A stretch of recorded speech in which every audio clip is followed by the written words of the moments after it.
You're listening to New Churches Podcast, a production of Send Network on newchurches.com. We discuss all things church planting. If you're looking to take your next step toward multiplication, you're in the right place. Newchurches.com provides relevant and reliable resources for church planters, church multipliers, and disciple makers. Our growing library features pastors, planters, and church leaders like Ed Stetzer, David Platt, Trillia Newbell, Christine Hoover, Dahadi Lewis, Trevin Wax, and many others.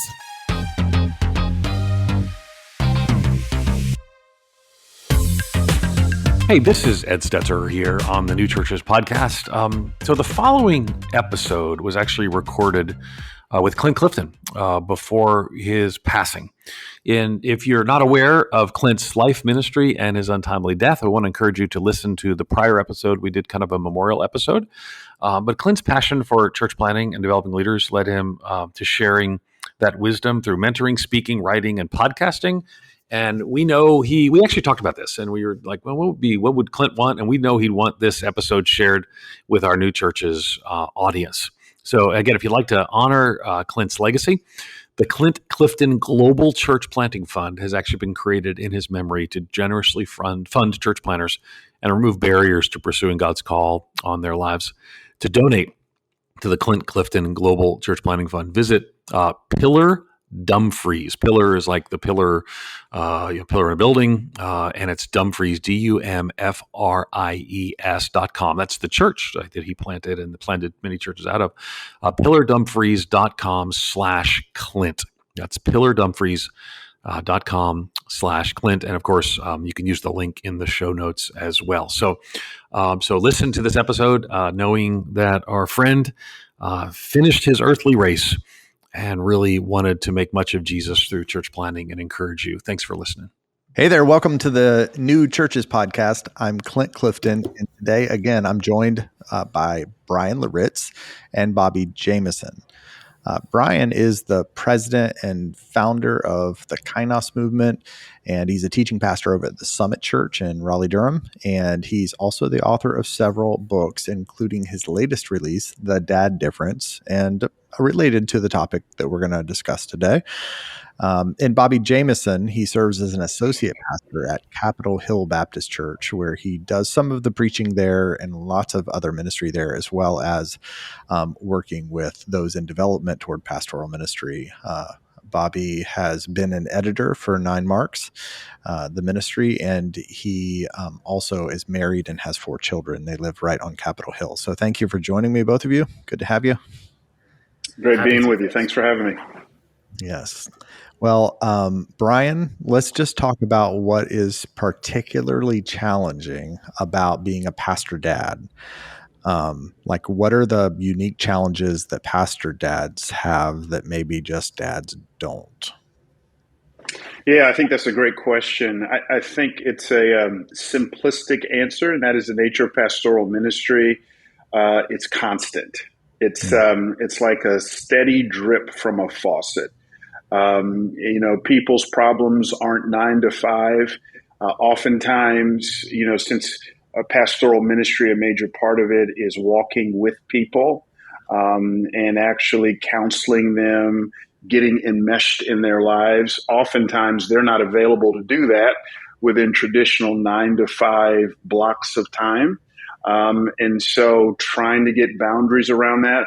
The other thing I picked up on early on in my ministry, especially as an intern, I just saw pretty quickly that the very nature of pastoral ministry is our peak time during the week, which is the weekend, are people's downtime. And so, I've got a love-hate relationship with Saturday night services, mostly a hate relationship where, man, I want to be all in on my kid's ball game. I want to sit there in the stands, but that sermon as the week progresses is getting louder and louder in your mind. I want to be able to go to my kids' practice, to be able to take them there, or to their activity, their recital, whatever it may be. But maybe there's an elder meeting I've got going on that evening. And so I think it's just a matter of just the way the calendar works on top of the nature of pastoral ministry, trying to make room for people It's just huge. The last thing I'll say along these lines by way of introduction is the thing in us as pastors is we really, really are in this to help people. The danger is we can nurse an inner messianic complex where there's a difference between helping people, being available to people, and thinking that my job is to change or to fix people. One of the most freeing words in all of Scripture for me, in fact, I think these words every pastor should have either emblazoned across their hearts and minds or maybe literally in a plaque put in a prominent place in their office, is when they come to John the Baptist and they ask him, "Are you the one we've been waiting on? Are you the Messiah?" And I love his response. He says, "I am not the Christ." And I think every pastor should really wrestle with and internalize that message. I am not the Christ. I'm not called to fix your marriage. I'm not called to fix your porn problem. I'm not called to solve all of your... And I think once I get to that place of freedom, now I can backtrack and put healthy boundaries in my life that allows me to prioritize first things first. So, Bobby, I mean, I've noticed just by being around CHBC, you've got this really great community of pastors there. You actually, many of you live in the same, you're neighbors to one another. The church owns a block of houses, and some folks live there on the campus, and you guys are intertwined in one another's lives in incredible ways. So you've seen both pastoral ministry up close and personal, but you've also seen people raising children in the context of pastoral ministry, and you're raising 4 children yourself. Talk to me about what you think pastors sometimes get wrong in the raising of their kids. Sure. Well, Bryan did such a good job laying out the challenges. I would amen all of those. And I think in one way, it would be simply turning those challenges into excuses to neglect your family by just always making ministry the priority, whether it's I've got this sermon, or whether I've got this counseling thing, or whether it's a more appealing kind of like, oh, this church asked me to come preach and do a conference, and so I'll be gone for this time. And I think you can always sort of rank ministry above family. And I think different brothers have different seasons of life, different gifts, responsibilities, all kinds of things. But I think it's an evergreen temptation. It's an ever-present temptation to put ministry before family in an unhealthy way. And I think that it's a temptation that comes from a natural desire to serve people. Like Bryan was saying, you just need to get rid of the messianic complex. So that would be one, turning the challenge into an excuse and simply neglect and kind of missing opportunities to disciple your kids, to pour into your kids, to even just relax and have fun with them. I mean, it can be tough. There's tight margins. Your life is full, but even just that time to relax together, have fun together, be there for them, build a relationship with them. I think a challenge that I might struggle with more personally, Bryan got at this a little bit, but the way pastoring and being a dad overlap so much in the kind of thing you're doing, the kind of conversations you're having, the kind of issues you're wrestling with. And so if I've got a full day, and especially if it's a day that's heavier with meetings and counseling and kind of dealing with more messy stuff in people's lives, and then coming home perhaps to somewhat similar messes that I'm called upon to step into and lead and negotiate. I was just sharing with a church member over lunch that, the busier I am and the heavier ministry is pressing on me, the harder it is for me to be that kind of buffer and peacemaker and leader. And I need to be that all the more when I come home. But there's just I'm feeling weak. I'm feeling tired. I'm feeling, man, I've been on in this particular way, and I have to stay on in a very similar way.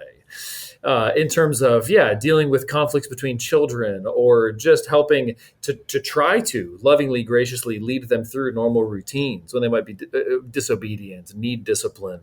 So I think in some ways, just the spiritual formation and the work of leadership in the home, you really are bearing a burden. And I don't want to downplay the way other men who are working jobs, raising families, et cetera, at the same time will deal with both those. But there is a sort of uncanny parallel sometimes between the kind of work you're doing as a pastor and the kind of thing you hop back into in dealing with kids at home.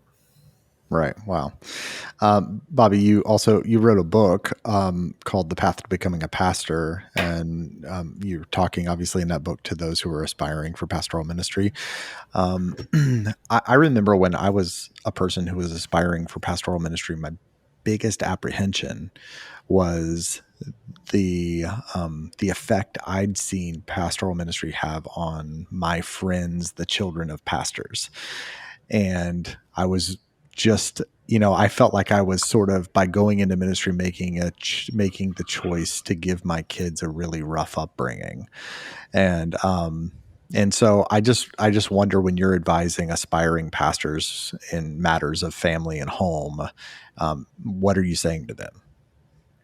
That's a great question, brother. I mean, I do think there are times when you might look at a church and say, man, they've got all kinds of unhealthy expectations. They've got kind of a nasty culture in certain ways. I'm not sure it might be wise for me with my particular kids, the season of life they're in, et cetera. It could be a good reason not to pursue a particular call at a church. And not necessarily ministry in general, but ministry in particular.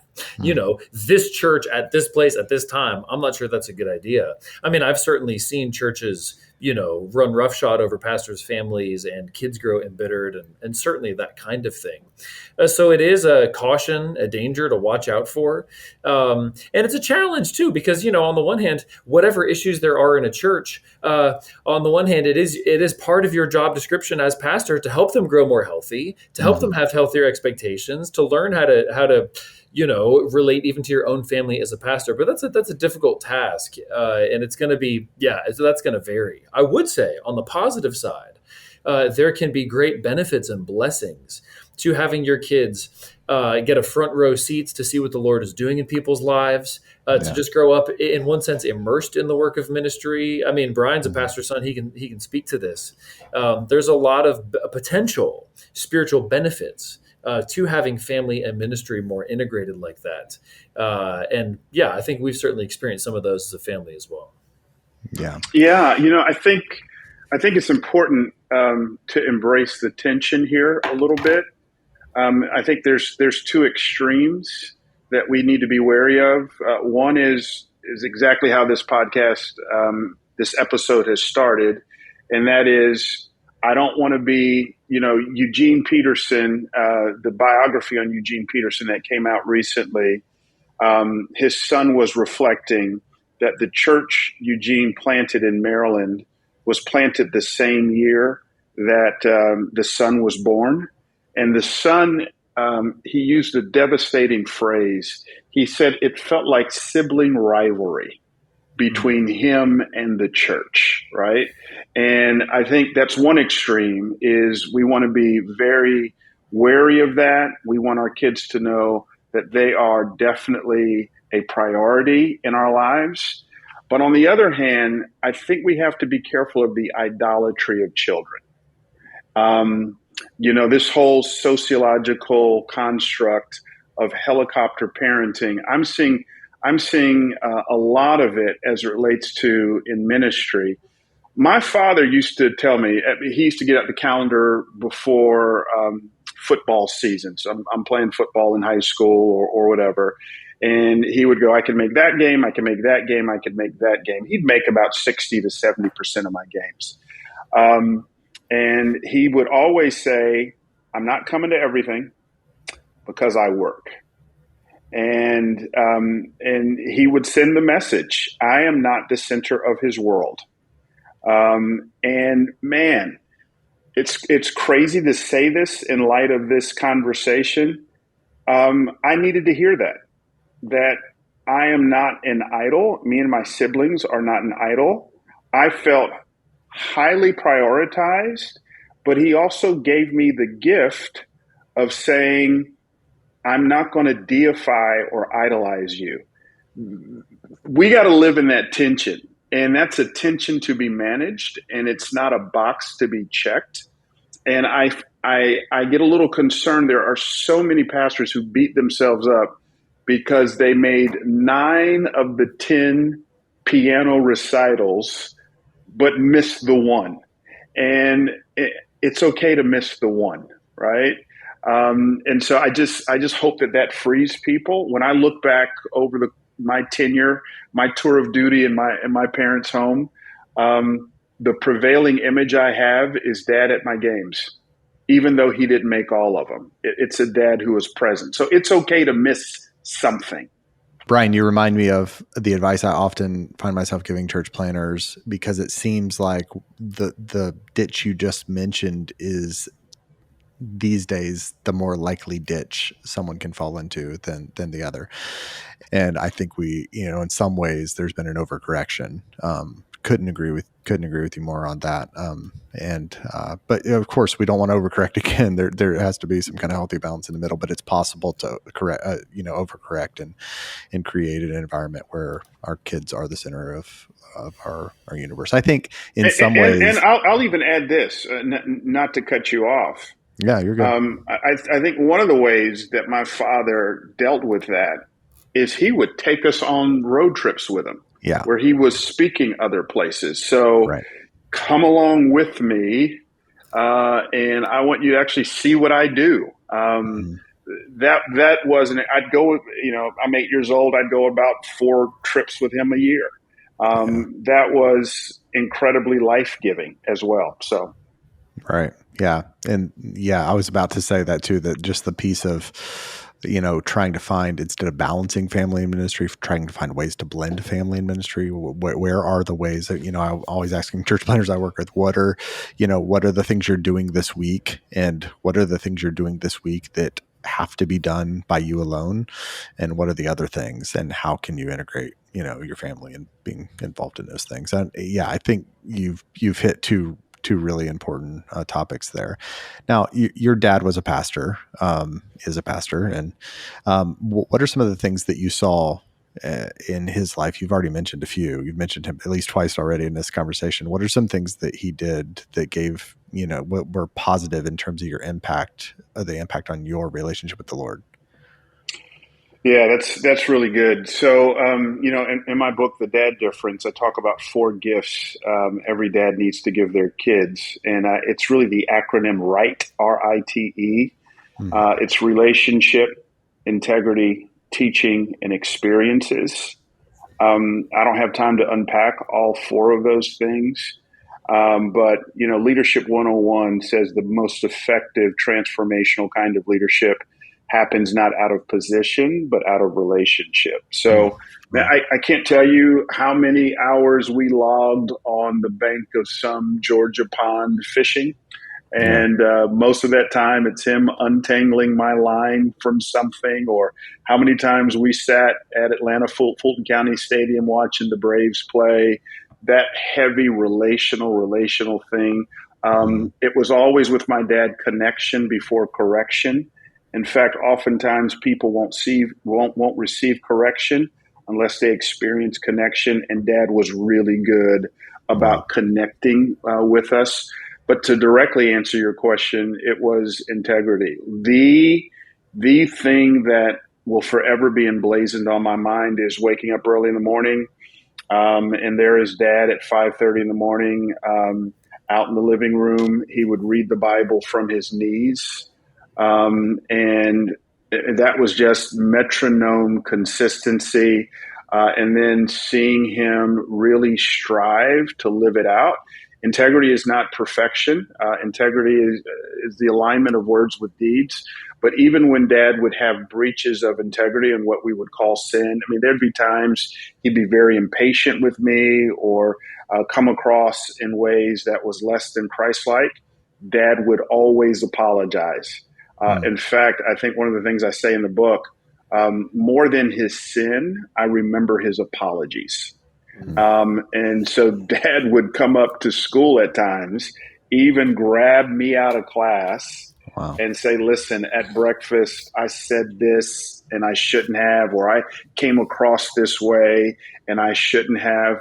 All of that, I think, is in the junk drawer of integrity. It's me going, wow, you are really taking Jesus seriously here, to the point where there's a breach in what you've been called to do and how you've acted.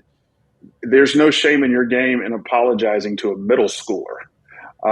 That kind of stuff, I think, was just huge in my own formation. And the reason why my brother and I have even felt compelled to go, we want to kind of follow that same path by way of vocation. Wow, that's so helpful. Thank you. Pastors' kids sometimes feel scrutinized. I would say that's fairly common. The phrase I've heard a few times is they feel like they live in a fishbowl, like other folks are looking at them, watching them. They're sometimes held to higher standards. They can, because of that, feel a sense of like isolation or loneliness or, expectational pressure. What can pastor dads do to relieve that pressure as they communicate with their children and as they communicate with the church about how to relate to their children? Two quick suggestions. I'm sure Bryan would have more.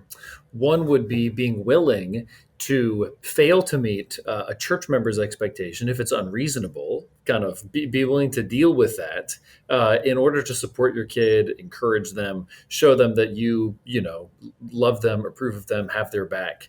So if there's some type of unreasonable expectation, not falling in prey to people pleasing, whereby you're going to try to please a church member at the expense of your kid.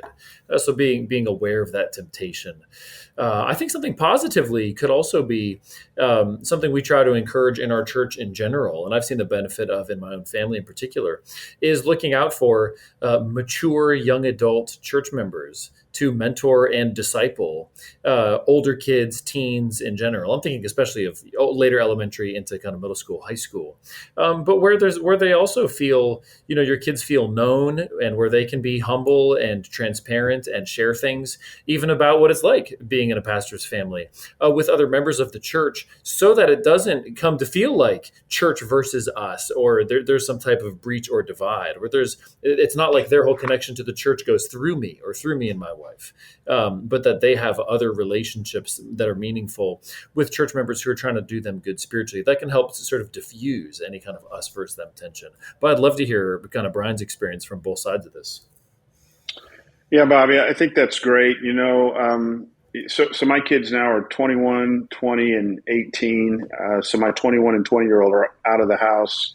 My 18-year-old, he's actually going to graduate a semester early here in a couple weeks from high school. And he's being mentored by one of our youth pastors at the church. There are times, as all of my kids have been mentored by youth pastors at churches I've served, where I'm just like, ooh, I wonder what those sessions are like. And I know he's probably putting all of my sin out there, but really restraining from asking questions about that time, or even I avoid any kind of, you got to put a filter on this, and just let them have that space where they can process the good, the bad, and ugly of me, of my household, and they can feel that freedom. The other thing, my kids are on record saying Dad's pretty chill. When I'm not pretty chill is when I have people in the church, and this has happened, where they will come to me and take a poor decision one of my kids have made and blow it way out of proportion. Yeah. And that's when I will draw a line and will not make an excuse for the sin, but to say in so many words, yes, my kid has a sin nature, just like every other kid in that class. And what that takes as a dad is for me to put gospel distance between who I am and my kids' behavior. If I look at my kids as you are a reflection of me, then that's gonna lead to some very dark places. Wow. So there's a sense in which, again, not to excuse it. Yeah, of course my kid did that. I grieve over it, but they have a sin nature, and we're going to talk about it, and we're going to walk through it. There might be some consequences, who knows? But I am not going to let you make me feel bad because you have positioned them on an ungodly platform, and all of a sudden you make assumptions about who I am as a person. I am not my kid's behavior, and the freedom that comes with that is huge. Yeah, man, that's really good. Bobby, any thoughts about that before we wrap up? I think we lost Bobby there. Well, here he comes back. Sorry, Bobby, you got cut off for a second. Any thoughts about that before we wrap up, Bobby? Love what Bryan said. Super helpful. Okay, good. Well, you guys are full of wisdom. Thank you so much. I know this is going to be a helpful conversation. It's so funny. I interact with church planners about, there's so many things they need to learn and know how to do. The church planner has like this matrix of responsibilities. It's like, through the roof in terms of things they have to be good at. But they're always concerned about how to keep their families healthy. And these are the questions they're asking. They're asking about how to be good dads and how to be good husbands, because this is the area that so many pastors and church planners really fail in. And so thank you for taking a little time to focus on this area specifically. And Bryan, thanks for taking the time to write that book and letting us peek inside the relationship you and your dad have. You've been listening to the New Churches Podcast, brought to you by Send Network. If you like what you heard, take a few minutes to rate and review us or share this episode with a friend. It's the best way to show your support. To find more reliable resources to start your new church well, visit newchurches.com.